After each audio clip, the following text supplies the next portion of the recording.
आप देख रहे हैं श्री हरि कृपा आश्रम चैनल। संस्थापक स्वामी श्री हरि चैतन्य पुरी जी महाराज।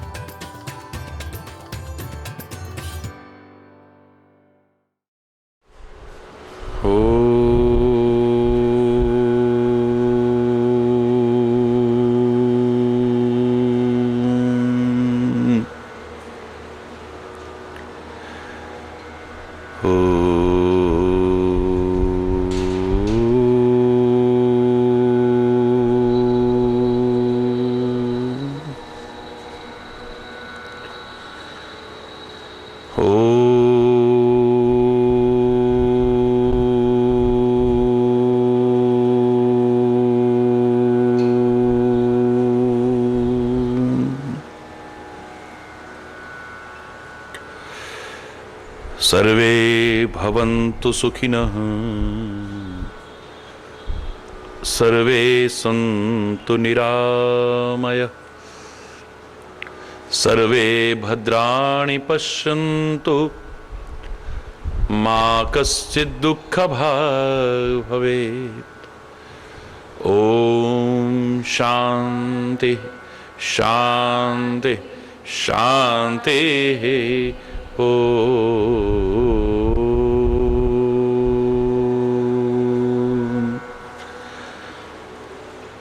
त्वमेव माता च पिता त्वमेव, त्वमेव बन्धुश्च सखा त्वमेव, त्वमेव विद्या द्रविणं त्वमेव, त्वमेव सर्वं मम देवदेव। ॐ शान्ति शान्ति शान्तिः।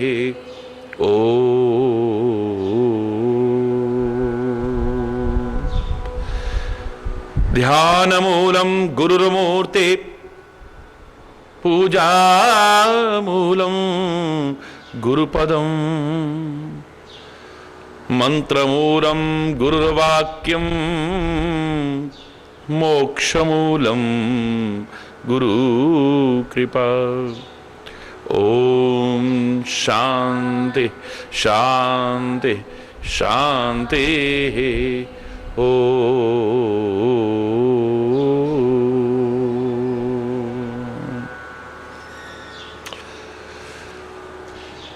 नारायण नारायण हरि हरि, जय जय नारायण नारायण हरि हरि, जय जय नारायण नारायण हरि हरि, जय जय नारायण नारायण।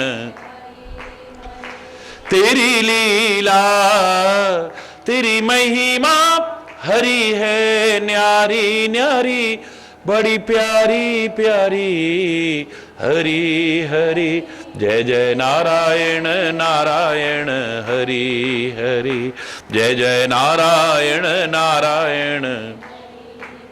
नारायण नारायण हरि हरि, जय जय नारायण नारायण नारायण हरि हरि, जय जय नारायण नारायण हरि, नारायण नारायण हरि हरि, जय जय नारायण नारायण हरि हरि, जय जय नारायण नारायण हरि हरि।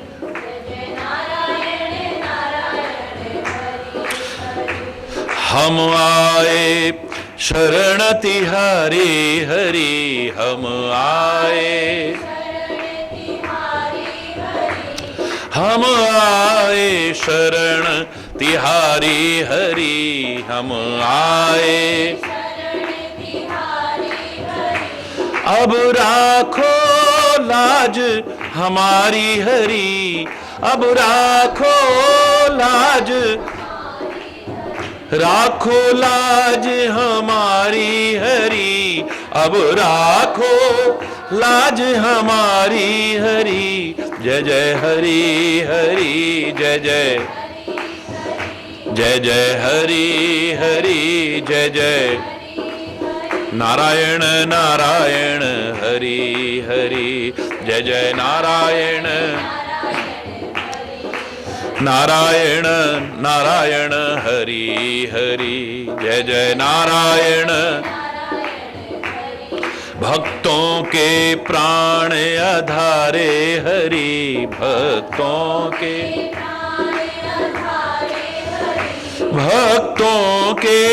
प्राण आधारे हरि भक्तों के प्राण आधारे हरि सारे जग के परम सहारे हरि सारे जग के परम सहारे हरि जय जय हरि हरि जय जय हरि हरि जय जय हरि हरि जय जय नारायण नारायण हरि हरि जय जय नारायण नारायण हरि हरि जय जय नारायण नारायण हरि हरि जय जय नारायण नारायण तेरी लीला तेरी महिमा हरि है न्यारी न्यारी बड़ी प्यारी प्यारी हरि हरि जय जय नारायण नारायण हरि हरि जय जय नारायण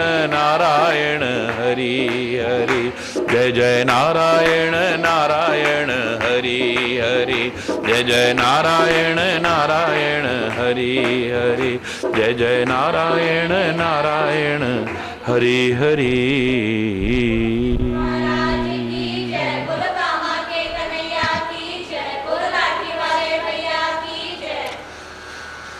हरि बोल हरि बोल। ऐसा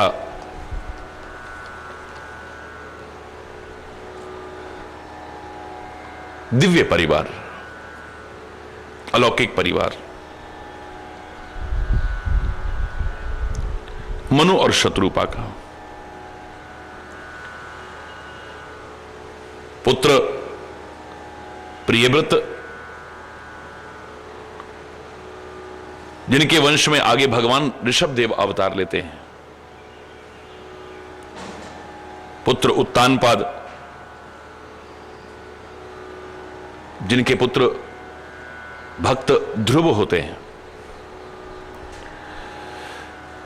पुत्रियां आकुति, देवहूति और प्रसूति। आकुति का विवाह प्रजापति से, देवहूति का विवाह महर्षि कर्दम से और प्रसूति का विवाह दक्ष प्रजापति से। अनुसुईया, अरुधंती आदि महासतियां, महाकन्याएं देवहूति से ही उत्पन्न हुई। कपिल भगवान को भी प्रकट किया जिस देवहूति ने। पुत्र प्रियव्रत का विवाह विश्वकर्मा प्रजापति की वहिष्मति नाम की कन्या से हुआ। अग्निधादि आदि 10 पुत्र उत्पन्न हुए। 3 पुत्र बचपन से ही परमहंस हो गए और 7 पुत्र 7 द्वीपों के राजा बने। तो ऐसे भरे पूरे दिव्य और अलौकिक परिवार को, विशाल साम्राज्य को मनु और शत्रुपा चौथापन अनुभव करते हुए, वृद्धावस्था को अनुभव करते हुए भगवान के भजन के लिए वन को प्रस्थान करते हैं।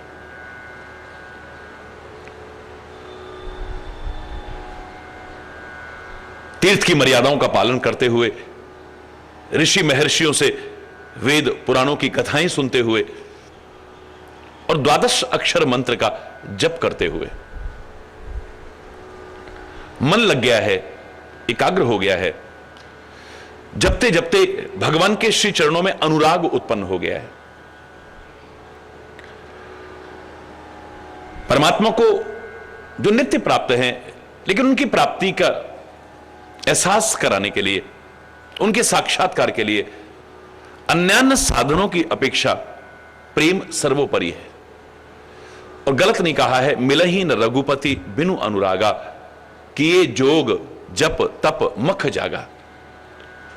चाहे कितने भी योग करें, यज्ञ करें, जप करें, तप करें, साधन करें, दान करें, पुण्य करें, लेकिन अनुराग नहीं है भगवान के चरणों में, परमात्मा की प्राप्ति नहीं हो सकती। जिन प्रेम कियो तिन ही प्रभु पायो, गुरुवाणी में भी बड़े प्यारे शब्द हैं। उन्होंने ही पाया है जिन्होंने प्रेम किया है।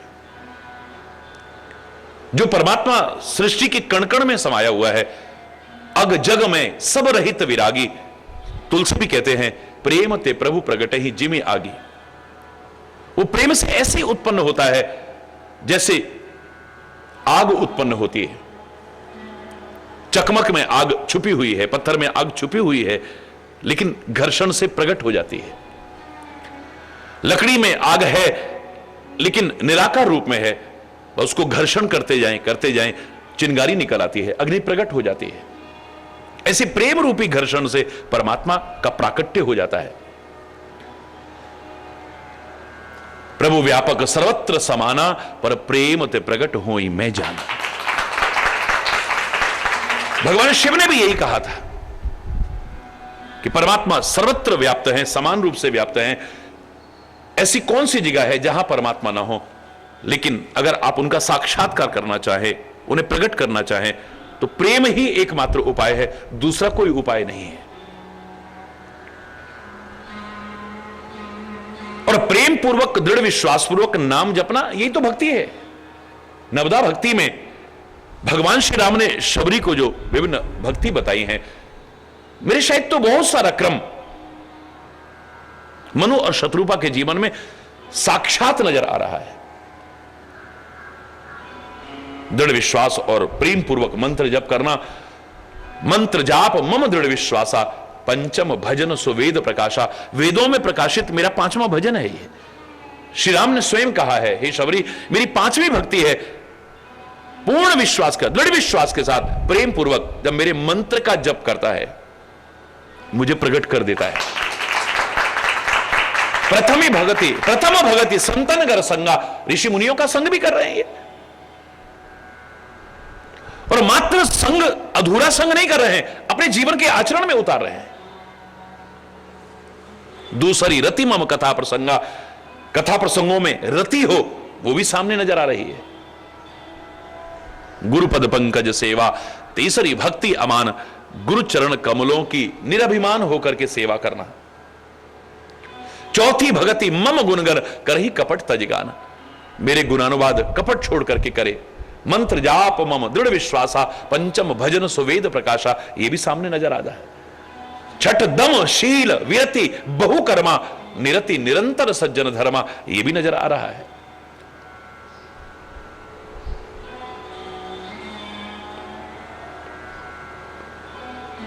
भक्ति की सारी विधाएं वहां नजर आ रही हैं।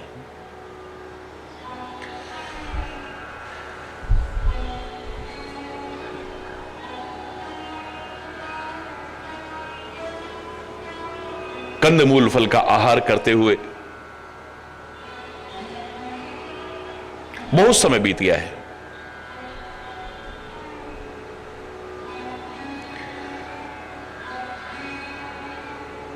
ऐसे सेवकों के वश में तो परमात्मा भी हो जाते हैं जिनके वश में सब है। और इन भक्तों के लिए ही तो वो लीला तन धारण करते हैं, जो निराकार हैं, अव्यक्त है, अगोचर है, अनादि है, अजन्मा है। जो भगत है तो लीला तनो गह ही, भक्तों के लिए ही तो लीला शरीर धारण करते हैं। वो ये तप कर रहे हैं, कठोर तप कर रहे हैं, लेकिन काहे के लिए तप कर रहे हैं? हरि ही तुले, परमात्मा के लिए तप कर रहे हैं, परमात्मा को पाने के लिए तप कर रहे हैं।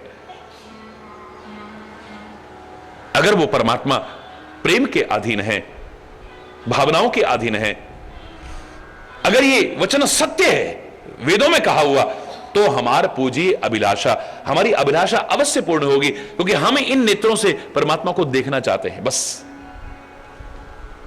6000 वर्ष बीत गए मात्र जल का आहार करते हुए, कंदमूल फल भी त्याग दिए हैं। 7000 वर्ष फिर वायु के आधार पर रहे,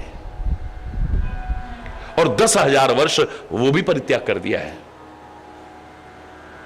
अभी तक तो 2 पैरों पर खड़े हुए थे, अब ठाड़े रहे एक पद दो, एक ही पैर पर खड़े हुए हैं।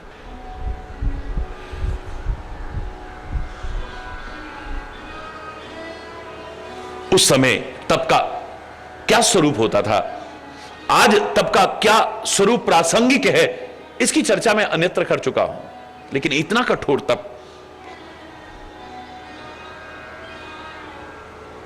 जरा जरा से कष्टों से घबरा करके पीछे हटने वाले किसी भी क्षेत्र में आगे नहीं बढ़ पाते हैं। जहां प्रेम है वहां सहर्ष व्यक्ति दुख उठाने को तैयार है, कष्ट उठाने को तैयार है, कुछ पाने के लिए, कुछ बनने के लिए, कोई मुकाम हासिल करने के लिए।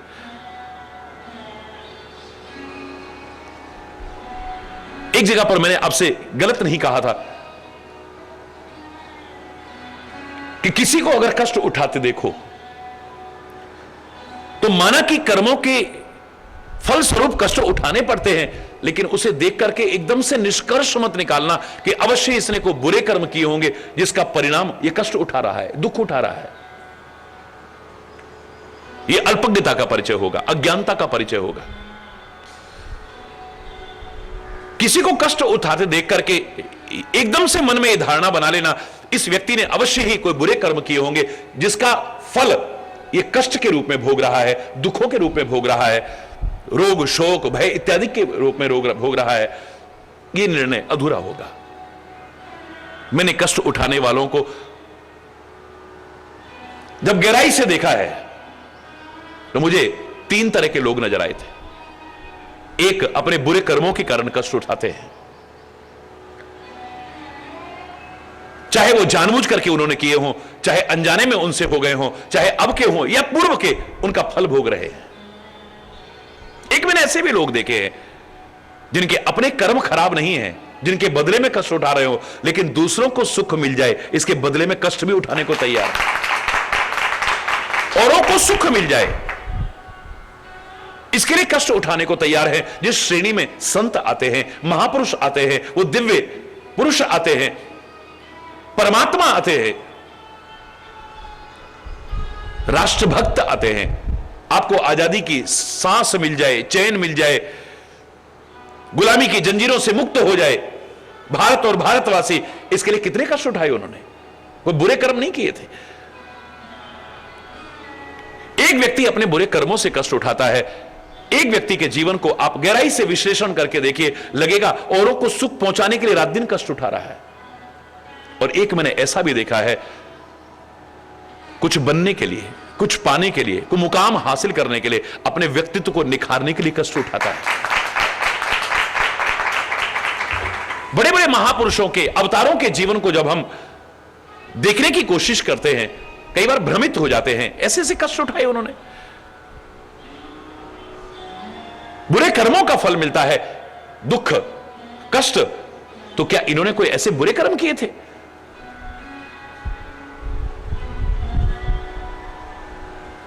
शायद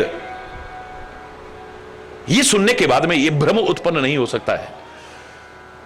एक व्यक्ति कष्ट उठा रहा है अपने बुरे कर्मों के कारण, एक व्यक्ति कष्ट उठा रहा है किसी को सुख पहुंचाने के लिए, एक व्यक्ति कष्ट उठा रहा है कुछ बनने के लिए, कुछ पाने के लिए, कोई मुकाम हासिल करने के लिए, अपने व्यक्तित्व के निखार के लिए। जो मैंने उस दिन भी कहा था, मिटा दे अपनी हस्ती को अगर कुछ मर्तबा चाहे कि दाना खाक में मिलकर गुलगुलजार होता है। कष्ट पाकर के ही कुछ बनता है व्यक्ति। एवरेस्ट पर जो लोग चढ़ रहे थे उन्हें को घर का भोजन नहीं मिलता है, घर का आरामदायक बिस्तर नहीं मिलता है, घर में मिलने वाली सुख सुविधाएं नहीं मिलती हैं। और मात्र इतना ही नहीं, वहां तो सांस लेने में भी दिक्कत आती है, बड़ी मुश्किल से सांस लेते हैं। ऑक्सीजन के सहारे आगे बढ़ते हैं। एक एक कदम रखना बड़ा मुश्किल हो जाता है, उस पर भी जीवन पर संकट मंडराता रहता है, मौत का साया मंडराता रहता है। कब कहीं कोई चट्टान ना खिसक जाए, कब पैर फिसल करके किसी खाई में ना गिर जाएं, कब कोई तूफान ना आ जाए, कोई अनहोनी ना हो जाए, हर समय आशंकाओं में घिरे हुए। लेकिन मनोबल बढ़ाते हुए, आत्मबल बढ़ाते हुए, आत्मविश्वास रखते हुए आगे बढ़ते रहते हैं। एक दिन एवरेस्ट पर भी झंडा गाड़ के दिखा देते हैं, हिमालय की सबसे ऊंची चोटी को भी बोना करके साबित करते हैं। कुछ पाने के लिए कष्ट उठाया है, बिना कष्ट उठाए नहीं। मैंने आपसे कहा था, संगमरमर की खान से 2 पत्थर निकाले, एक दहलीज पर लगा, लोग चप्पल जूते उतार के पैरों से रोनते हुए जाते हैं, एक को सजा करके रखते हैं या पूजा करते हैं। कितना कष्ट उठाया है ये नहीं देखते हम। छेनी और हथौड़ी की चोटें जितनी मूर्ति ने सहन की हैं, उतना दहलीज के पत्थर ने सहन नहीं की है।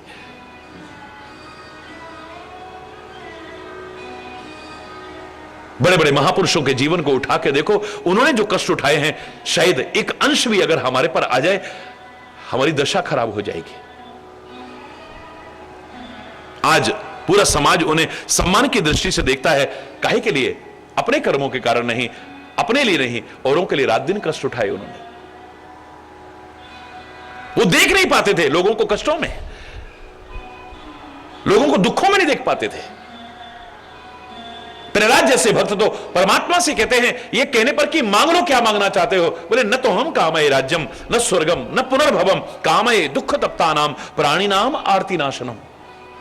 मुझे राज्य नहीं चाहिए, स्वर्ग नहीं चाहिए, मुक्ति भी नहीं चाहिए, तो क्या चाहिए? हे भक्तराज, हे परमात्मा, ये जो संसार के दुखी लोग हैं ना, बस इनके दुख दूर हो जाए, मुझे कुछ और नहीं चाहिए। उसके लिए रात दिन अगर मुझे भी कष्ट मिले, मैं सहर्ष स्वीकार करने को तैयार हूं। कहते हैं एक संत को स्वर्ग में ले जा रहे थे, मार्ग में नरक पड़ा, तो दूर से देखा लोग तड़फ रहे हैं, करा रहे हैं, बहुत पीड़ा उठा रहे हैं। रहा नहीं गया संत से, करीब से निकले, सब शांत हो गए। दूत कहने लगे, महाराज अब आप स्वर्ग की तरफ चलिए, आपने मार्ग में कहा तो हमने आपको दिखा दिया, लेकिन अब आप यहां नहीं रुक सकते ज्यादा देर, आपको चलना पड़ेगा। नरक निवासी सारे के सारे गिड़गिड़ाने लगे, हाथ जोड़ने लगे, बोले, ये दिव्य पुरुष जब से यहां पर आया है, पता नहीं हमें बड़ी शीतलता मिल रही है, बड़ी शांति मिल रही है, हमारा दुख कष्ट जैसा हमें लग ही नहीं रहा है। थोड़ी देर रहने दो ना, थोड़ी देर रहने दो ना। संत कहते हैं, जितना भी समय मेरा स्वर्ग का है, उस सब को हटा करके मुझे यहां पर रहने दो। अगर मेरे यहां रहने पर इनको दुख दूर होता हुआ प्रतीत हो रहा है, इनको शांति मिल रही है, शीतलता मिल रही है, तो उस स्वर्ग की बजाय मैं यहां रहना ज्यादा बेहतर, मुझे यहां रहना ज्यादा पसंद है। मेरे कष्ट उठाने से भी अगर किसी को सुख मिल जाए, ये मेरे परम सौभाग्य है। आज दीपक को भी हम देव समझ करके नमस्कार क्यों करते हैं? ये काहे का प्रतीक है? कष्ट पाकर के भी किसी को सुख पहुंचाने का प्रतीक। तिल तिल करके जलता है, तिल तिल करके जलता है, अपने घर को अंधेरे में रखता है, लोगों के व्यंग वचन सुनता है, देखो दीपक तले अंधेरा, देखो दीपक तले अंधेरा। लेकिन तिल तिल करके जलते जलते भी अपने घर को अंधेरे में रख करके भी दुनिया को ठोकरों से बचाता है, अंधकार से उबारता है, प्रकाश देता है। हर कोई चाहता है मेरा अपना घर हो, मेरा अपना घर हो, लेकिन इस दीपक का कौन सा घर है? किसी शायर ने गलत नहीं कहा था, किसी चिराग का कोई मकान नहीं होता, जहां भी रखो वही रोशनी लुटाता है। चौराहे पर रख दो, वहां रोशनी रखेगा, सीढ़ियों पर रख दो, वहां रोशनी लुटाएगा, छत पर रख दो, वहां रोशनी लुटाएगा, जहां रख दो वहीं रोशनी लुटाएगा। उसके मन में भाव यही है कि कष्ट पाकर के भी अगर मैं किसी को सुख पहुंचा सकूं, किसी को ठोकरों से बचा सकूं, किसी के मार्ग को प्रकाशित कर सकूं, किसी को अंधकार से उबार सकूं, यह मेरे जीवन का परम सौभाग्य है।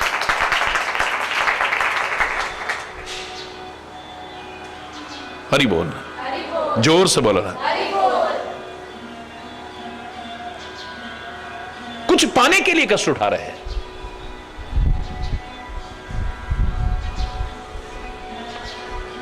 और कुछ क्या, ये तो सब कुछ है जिसको पाने के लिए प्रयास कर रहे हैं। कष्ट भी कष्ट जैसे नहीं लग रहे हैं। उनके अपार तप को देख करके, कठोर तप को देख करके ब्रह्मा भी, विष्णु भी, महेश भी एक बार नहीं अनेक बार आए। मनीष मनु समीप आए बहुबारा, विधि हरिहर तप देखी अपार तप को देख करके ब्रह्मा विष्णु महेश अलग अलग कई बार आए और फिर इकट्ठे भी होकर के आए। नहीं, मांगूंगा तो कुछ मांगना है तो उसी से मांगू, तुमसे क्यों मांगूंगा? तुम स्वयं उसके आश्रित हो, तुमसे क्या मांगूंगा मैं?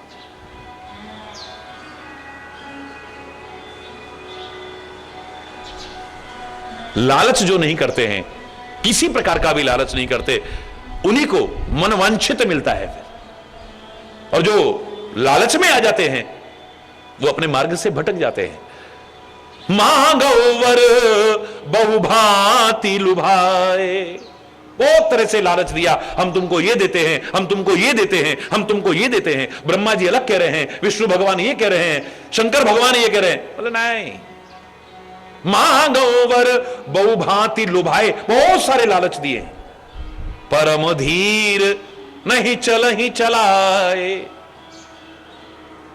इतने लालच भी उनको डगमग नहीं कर पाए।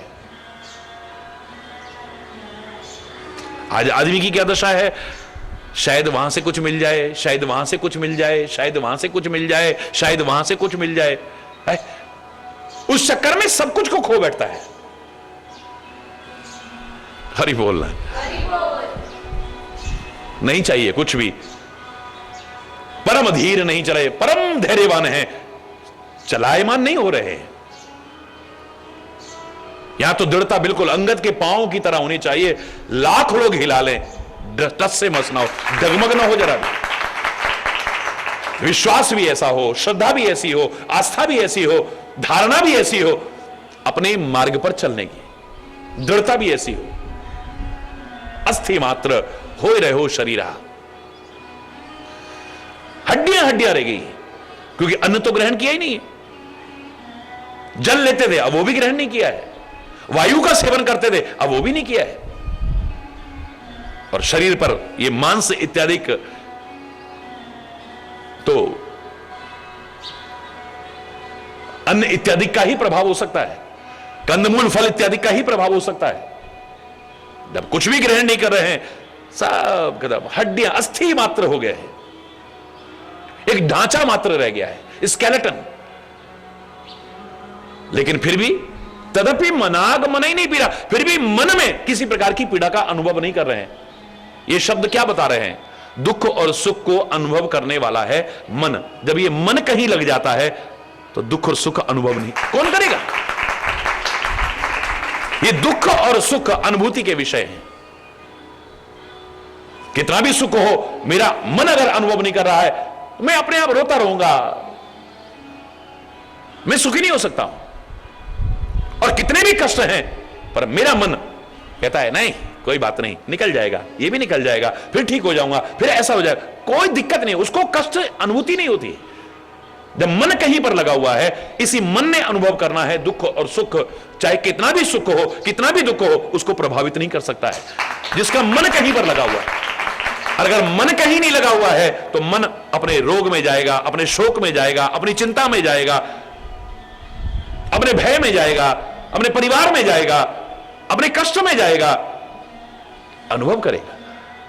मैंने आपसे कहा था ये अनुभूति के विषय तो हैं, और क्या है।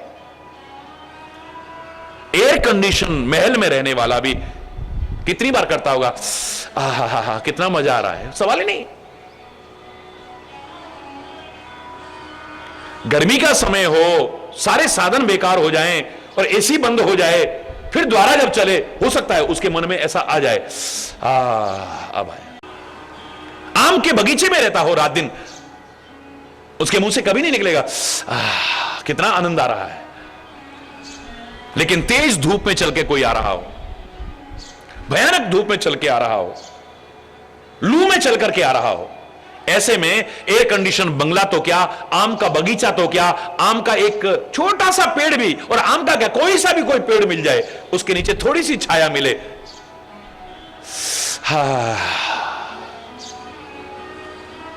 आम का बगीचा वो नहीं सुख की अनुभूति करा रहा था, एयर कंडीशन बंगला नहीं करा रहा था, जो पेड़ की थोड़ी सी छाया ने अनुभव करा दिया। क्यों?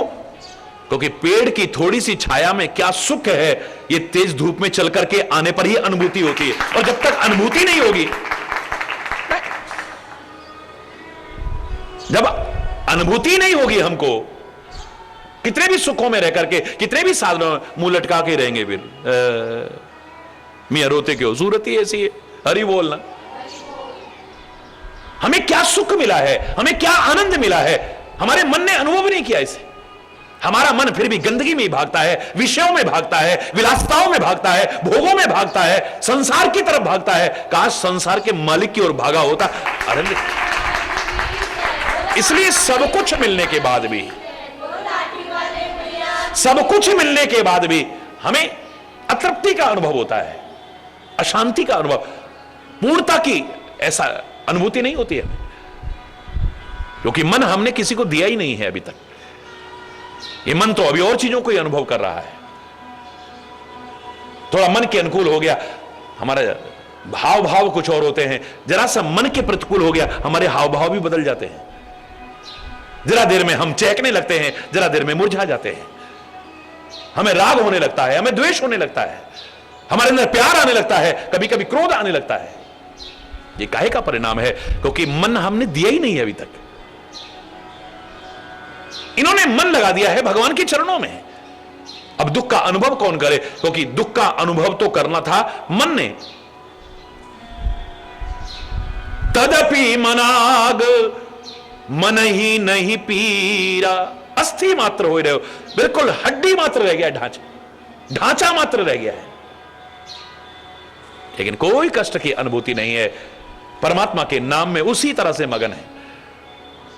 परम धीर प्रभु सर्वज्ञ दास निज जानी, गति अनन्य तापस नृपुरानी, मांग मांग वर भय नभवानी, परम गंभीर कृपामृत सानी। परमात्मा तो सब कुछ जानते हैं ना, उनसे क्या छुपेगा? हमारे मन में क्या आता है वो भी जानते हैं। हरि बोल ना। हमारे मन में भाव बाद में आता है, वो पहले जान जाते हैं। सर्वज्ञ है, अंतर्यामी है वो। प्रभु सर्वज्ञ दास निज जानी, अपना निज दास जान करके, गति अनन्य, इसको कुछ और नहीं चाहिए, बस मैं चाहिए। भगवान भी दे करके ना, जैसे बच्चे को होता है, मां को होता है, 24 घंटे अगर मेरे से चिपका रहेगा तो क्या होगा? खिलौना दे दिया, चॉकलेट दे दी, मिठाई दे दी, फलाना दे दिया, बस उसमें थोड़ी देर मगन रहेगा। हरि बोल, हरि बोल। मैं इतनी देर में अपना काम कर लूंगी। टीवी पे बिठा दिया, उसकी मनपसंद कोई वो लगा दिया है। आजकल जैसे लोग बच्चों को क्या मालूम है, हम सिखा दे, कार्टून लगा दिया, फलाना लगा दिया, बस चलो इसी में मगन है वो।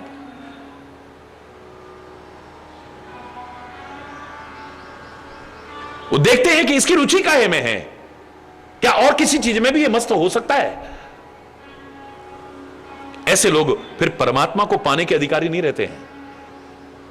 अनन्य का तात्पर्य कुछ अन्य नहीं, जहां सो अनन्य अस जाके मति न टरे हनुमंत, मैं सेवक सचराचर रूप स्वामी भगवान, अन्य कोई है ही नहीं।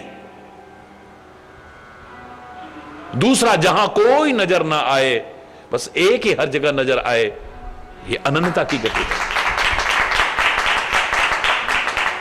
एक को ही पाना, एक को ही रिझाना, एक का ही ख्याल, एक के ही विचार, एक के प्रति भावना। हरि बोलना, अनन्यता है।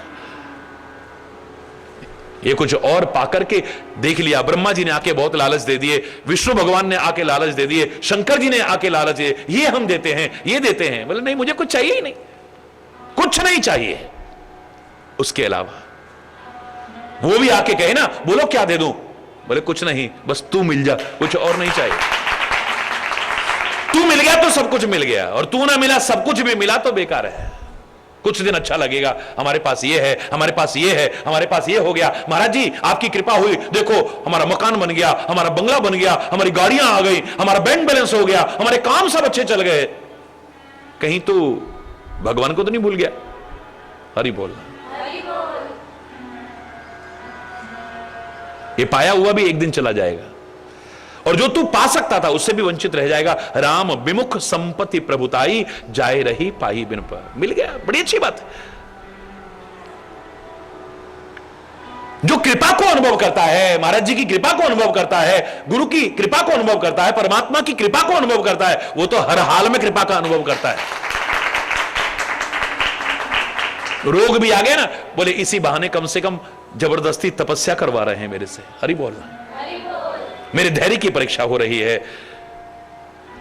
इसमें मैं इधर उधर का चिंतन न करके और ज्यादा और ज्यादा और ज्यादा मंत्र जप करूं, भगवान का नाम लूं, मेरी जिंदगी संवर जाएगी।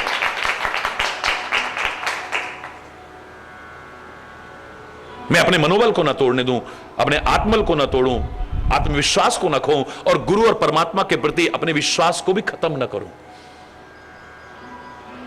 पूर्ण स्वस्थ हैं तब भी कृपा है। हे परमात्मा, तेरी कृपा से देखो, नहीं तो लोग कैसे कैसे रोगों में उलझ जाते हैं। हमें तूने बड़ी कृपा की हुई है कि हम स्वस्थ तो हैं कम से कम। जिसके पास बहुत धन है वो भी कृपा का अनुभव कर रहा है कि हे परमात्मा, तेरी कृपा से मेरे पास सब कुछ है। जिसके पास कुछ नहीं है वो भी कह रहा है परमात्मा, तेरी कितनी कृपा है, अगर वो सब मेरे पास होता मैं कहीं उसी में लग करके तेरे को ना भूल जाता। कितनी बड़ी कृपा की है।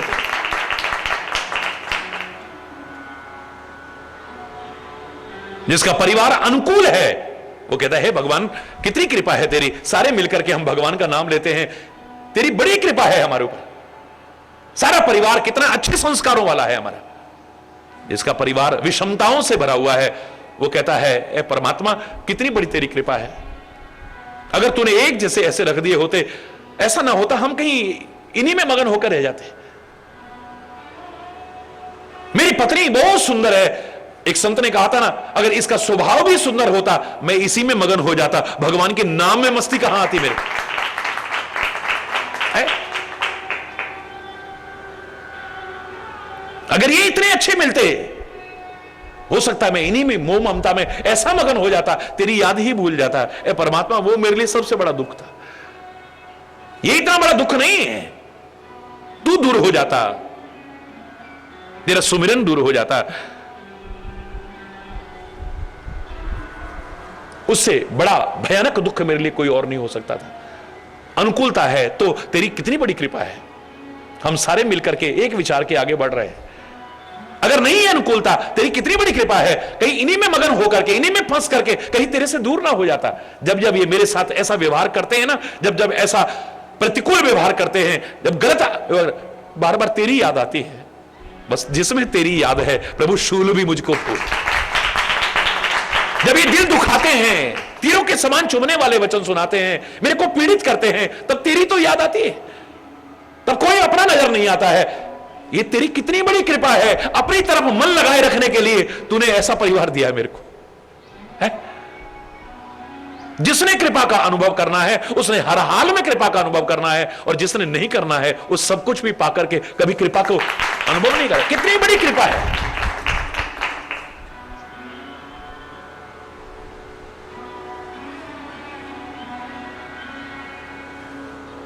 परमात्मा ने देख लिया, ये तो मेरा निज दास है। अन्यत्र रामचरितमानस में परिभाषा दी है, निज दास कौन है, निज जन कौन है, मेरा परम प्रिय सेवक कौन है।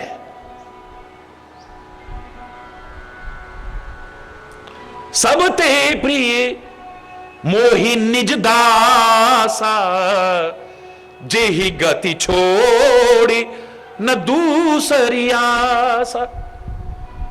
जो किसी और से उम्मीदें लगाता है वो मेरा निज दास नहीं हो पाता है। शायद वो मेरे लिए कुछ कर दे, शायद वो मेरे काम आ जाए, शायद उससे मुझे कुछ मिल जाए, वो मेरा निज दास नहीं हो सकता है। मेरे अलावा किसी और से कोई आशा की किरण नहीं है, मजबूरी में नहीं, मन में ही नहीं है, किसी और से उम्मीदें नहीं लगाता है।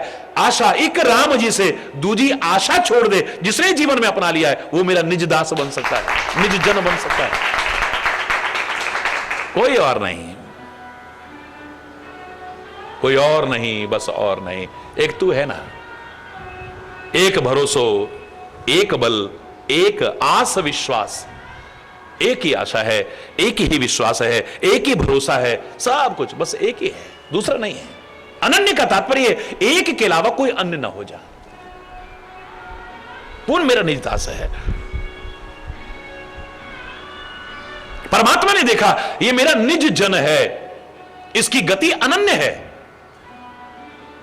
ये राजा और रानी तपस्वी भी हैं, मुझसे प्यार भी करते हैं। अब भगवान कहते हैं मांगो, क्या मांगना चाहते हो? मांग मांग बर भई न भवानी, वर मांगो। और भगवान का बार बार ये कहना, गुरुदेव का बार बार ये कहना, महापुरुषों का बार बार ये कहना, मांगो वरदान। जब अपने अनुकूल देखते हैं तब, जब जीवन ऐसा देखते हैं तब, तपश्चर्या पर जीवन देखते हैं तब जो ये कहते हैं वर मांगो, तो ये बता रहा है कि मांगना भी क्या चाहिए? वर मांगना चाहिए। वर माने श्रेष्ठ, निकृष्ट नहीं। परमात्मा कहें, गुरुदेव कहें, महापुरुष कहें और फिर भी उनसे दुनिया की चीजें मांगते रहे, दुनिया को ही मांगते रहे, वस्तु पदार्थ ही मांगते रहे, यह सौभाग्य होते हुए दुर्भाग्य है।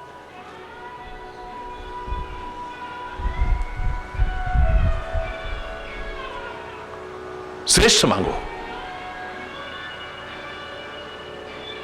और श्रेष्ठ नहीं श्रेष्ठतम मांगो। और श्रेष्ठतम उसके अलावा क्या हो सकता है?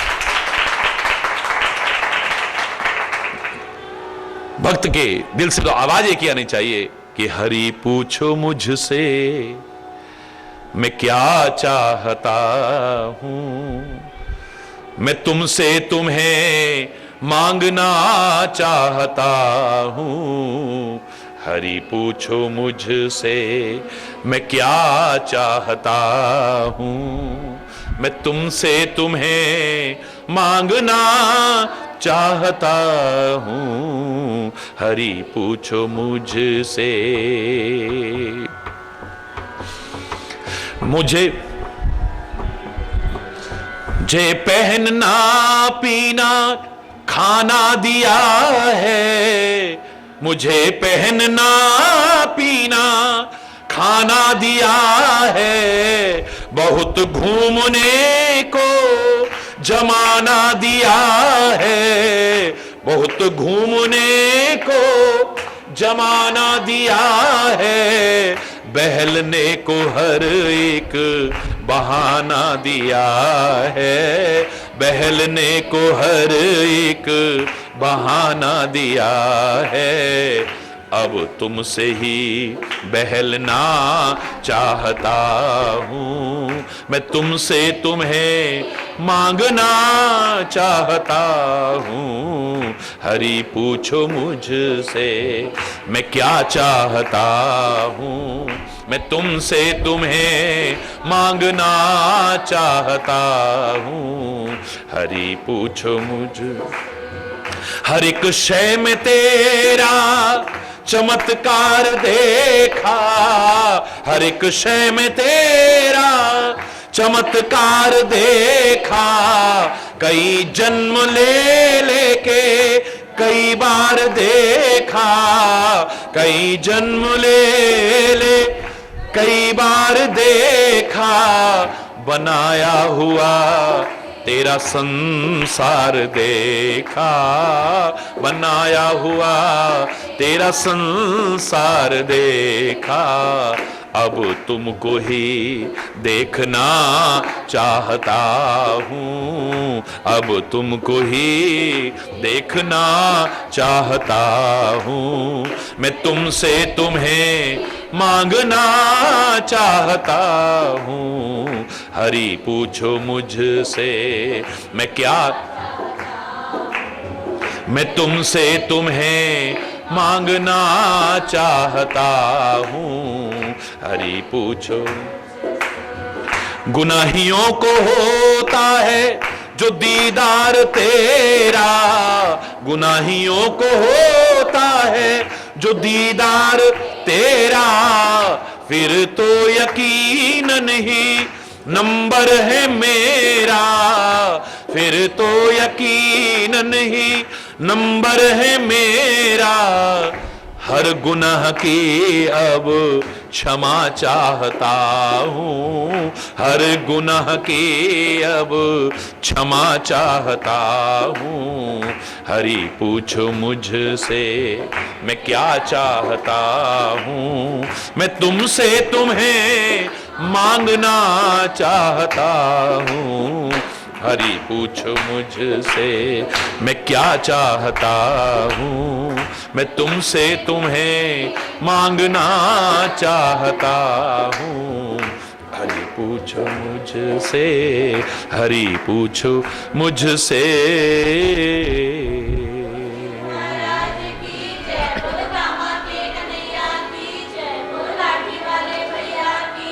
दुर्योधन की तरह मूर्खता नहीं कर सकता है वो व्यक्ति कि भगवान कहें कि एक तरफ मेरी सेना है, अस्त्र शस्त्र हैं, दूसरी ओर निहत्था मैं हूं, मांग लो क्या मांगना चाहते हो, पहले मुझे दो।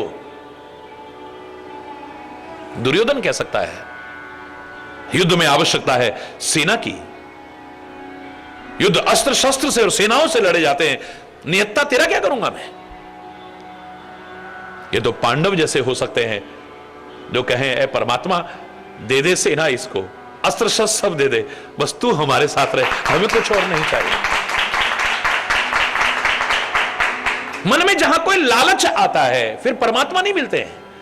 परमात्मा दे सकते हैं, तुम जो मांगो जितना मांगो उससे अनंत गुना दे सकते हैं तुम्हें, लेकिन परमात्मा को दूर करके वो सब पाके भी तुम सुखी हो पाओगे, मुझे नहीं लगता है। मूर्ख व्यक्ति कह सकता है मुझे ये दे दे, मुझे वो दे दे, लेकिन भक्त यही कहेगा ए परमात्मा बस तू हमारे साथ रहे, तेरा हाथ रहे, तेरा साथ रहे, कुछ और ना रहे तो चले। वो तो कुंती की तरह कहेगा, बार बार भगवान कहें कि मांग लो क्या मांगना चाहते हो, बोले क्या मांगे, अपने कर्मों के कारण ही कष्ट आए, और जब भी कष्ट आए हमने आपको ही तो पुकारा ना, और जब भी आपको पुकारा आपने साथ दिया हमारा, उबारा हमें कष्टों से, रक्षा की हमारी, वरना हमारी क्या दशा होती। उन बातों को याद करके हे केशव बस इतना ही कहने को मन कर रहा है, वो राज्य सुख वैभव भी मत दे देना जिसे पाके तुम दूर हो जाओ, और वो कष्ट और विपदाएं चाहे देते रहना जिसमें तेरी याद बनी रहे, तेरा हाथ बना रहे, तेरा साथ बना रहे, कुछ और नहीं चाहिए।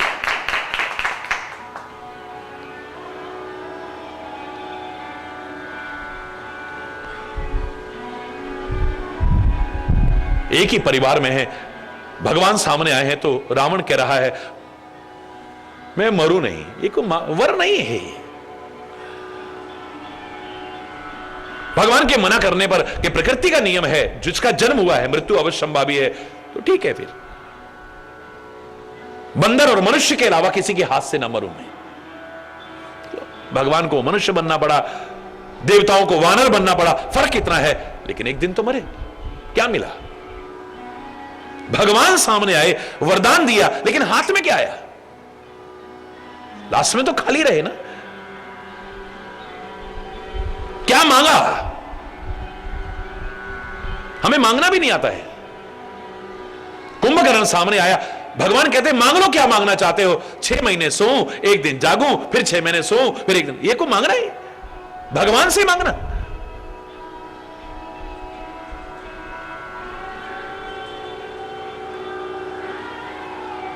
विभीषण तुम मांगो क्या मांगना चाहते हो, ते ही मांगो भगवंत पद कमल अचल अनुराग। ऐ मेरे परमात्मा आपके चरण कमलों में बिल्कुल निर्मल निश्चल निस्वार्थ प्रेम हो जाए, बस और कुछ नहीं चाहिए। और अचल अनुराग हो, कभी चलायमान ना हो, जो कभी भी किसी बात पर खत्म ना हो जाए, ऐसा प्यार देना मुझे। भरत से पूछो क्या मांगना चाहते हो, वो क्या कहेगा, जन्म जन्म रति राम पद, इसी जन्म में नहीं, जन्म जन्मांतर में भगवान के चरणों के प्रेम के अलावा मुझे और कुछ नहीं चाहिए। हरि बोलना।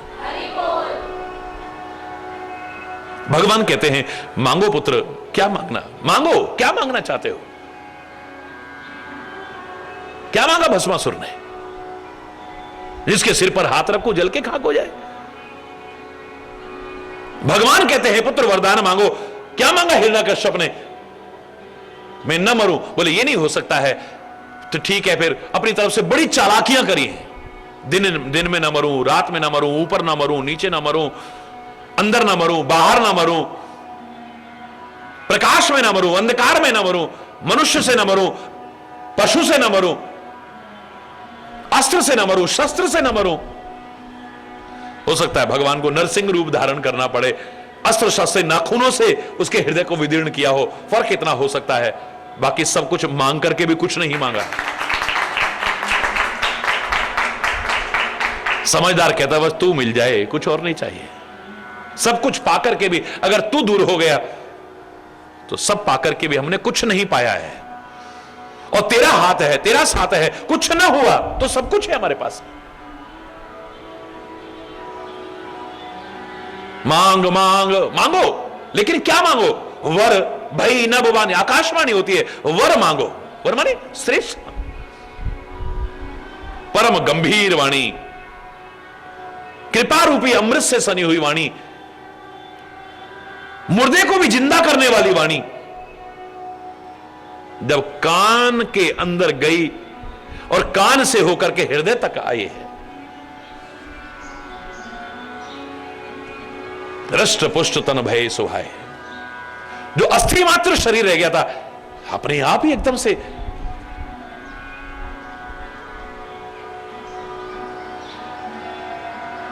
हृष्ट पुष्ट हो गए।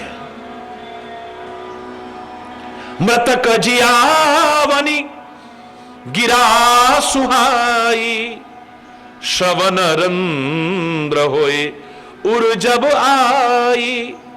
मृतक जियावनी गिरा सुहाई। मृतक जियावनी, मुर्दे को भी जिंदा कर दे है। कान से होकर के जब हृदय तक आई है, रष्ट पुष्ट तन भय सुहाए, मानहु अवही भवन्ते आए। ऐसे लग रहा है अभी घर से आए।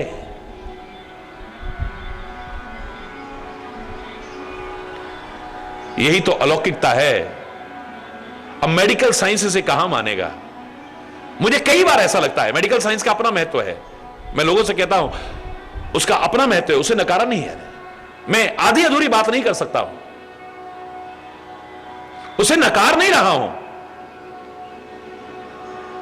आयुर्विज्ञान के महत्व को श्री राम ने भी प्रतिष्ठापित किया है। वो चाहें तो दृष्टि डालें, लक्ष्मण उठ करके खड़ा हो जाए, मन में ही सोचें तो उठ करके खड़ा हो जाए, हाथ लगा दें तो उठ करके खड़ा हो जाए। फिर क्या आवश्यकता है? जाओ वैद्य को बुला करके लाओ, जाओ इसकी दवाई करवाओ। कौन लाएगा संजीवनी बूटी? और फिर रो रहे हैं, बिलक रहे हैं, हाय अभी तक हनुमान नहीं आया, संजीवनी, हाय मेरे लक्ष्मण का क्या होगा, हाय मेरे लक्ष्मण। इसको देख करके तो अच्छों की बुद्धि भ्रमित हो जाए। हरि बोलना, जोर से बोलो ना।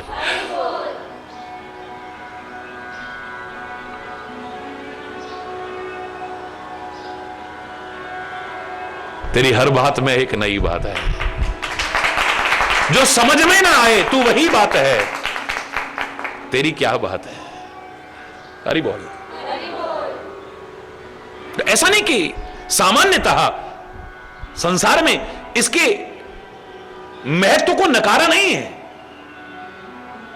लेकिन आध्यात्मिक चमत्कारों को अगर विज्ञान की दृष्टि से देखोगे समझ में नहीं आएंगे कभी। इतना मैं दावे से कह सकता हूं कि तुम्हारा विज्ञान जहां खत्म होता है वहां से यह विज्ञान शुरू होता है। अगर इसे विज्ञान की कसौटी पर आप परखने की कोशिश करो, आप अपनी अल्पमति से समझ पाएंगे कि नहीं समझ पाएंगे, मैं इसके बारे में कुछ भी नहीं कहूंगा।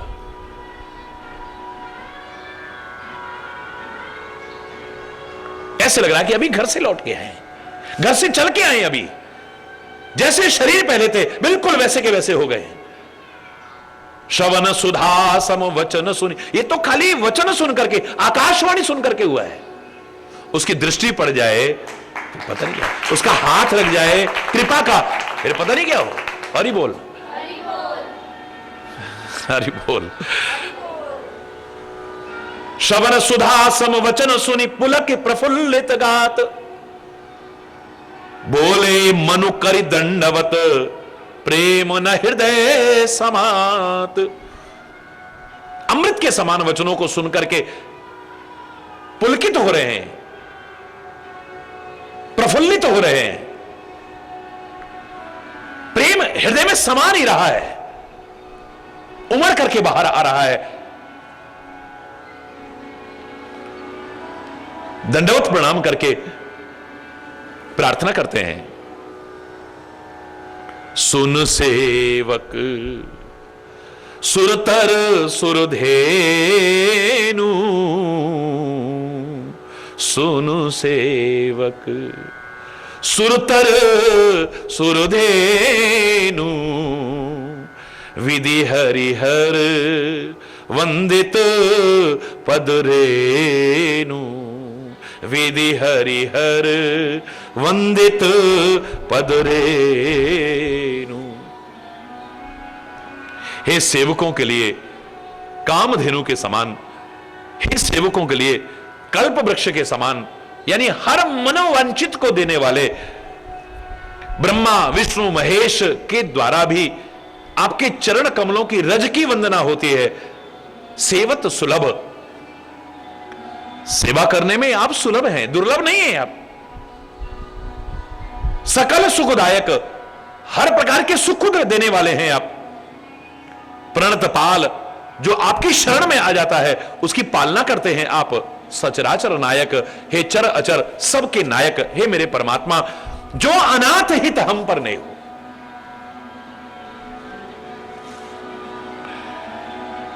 हे अनाथों के भी हित करने वाले, अगर हम पर इतना स्नेह है, क्योंकि हम अगर स्नेह कर रहे हैं वो भी स्नेह करता है। हमारे प्रेम को देख करके उसका आना इस बात का परिचायक है कि जितना प्यार हम उससे करते हैं उससे अनंत गुना प्यार वो हमसे करता है। अगर हमारे पर स्नेह है तो प्रसन्न होए यह वर देव, तो प्रसन्न होकर के यही वर देना। परमात्मा को, महापुरुषों को धर्म संकट में डालने वाला मांगना हमें उनके निज सेवक की श्रेणी से गिरा देता है। निज सेवक तो क्या, सेवक भी नहीं रहेंगे हम।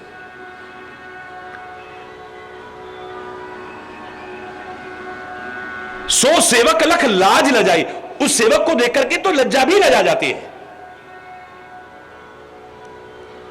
जिसको देख करके ये होने लगे कि अब ये ऐसा मांग रहा है, मैं दूं या नहीं दूं, दूं या नहीं दूं।